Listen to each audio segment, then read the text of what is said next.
প্রথমে সূরা নিসা 61 নম্বর আয়াত 5 নম্বর পারা 14 নম্বর মিসরা আল্লাহ তাআলা বলেন فإذا قضيتم الصلاة فاذكروا الله قياما وقعودا وعلى جنوبكم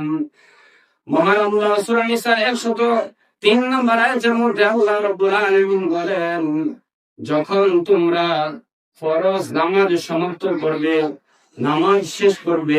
তখন তোমরা তাসবিহ পড়ো ফাযকুরুল্লাহ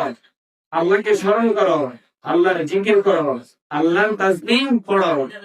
কিভাবে পড়বে কিয়ামা ওয়া কুউদা ওয়া আলা জুনুবিকুম তুমি দাঁড়ানো থাকো তারপর আল্লাহর তাসবিহ পড়ো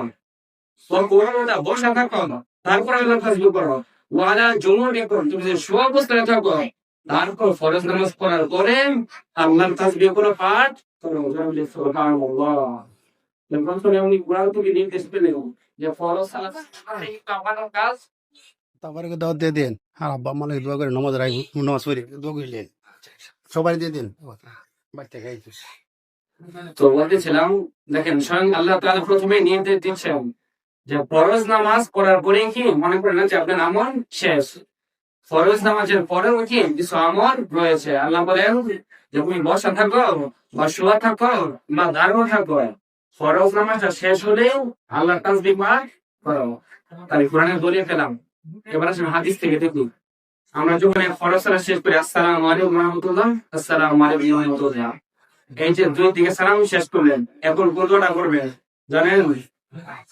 প্রথমে পড়তে হয় আল্লাহু আকবার একবার প্রথমে কি পড়তে হয় আল্লাহু আকবার একবার আসলে এটা রেফারেন্স দেখি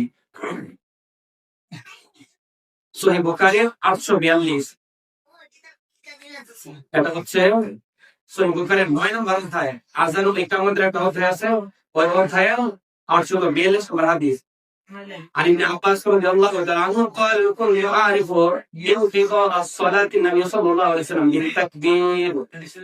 হাদিসটা বর্ণনা করেছেন কে ইবনে আব্বাস রাদিয়াল্লাহু তাআলা আনহু তিনি বলেন আল্লাহ নবী সাল্লাল্লাহু আলাইহি ওয়াসাল্লাম যখন সালাত শেষ করতেন নামাজ শেষ করতেন সাথে সাথে আল্লাহর নবী তাকবীর বলতেন সুবহানাল্লাহ যে আল্লাহু আকবার এটা কি একটা তাকবীর না তাহলে এই তাকবীরটা নবী সাল্লাল্লাহু আলাইহি ওয়াসাল্লাম বলতেন তাহলে সবাই শিখে রাখেন ফরজ সালাত শেষ হলে প্রথমে কি পড়বেন একবার আল্লাহু আকবার তাহলে এটা দলিল কি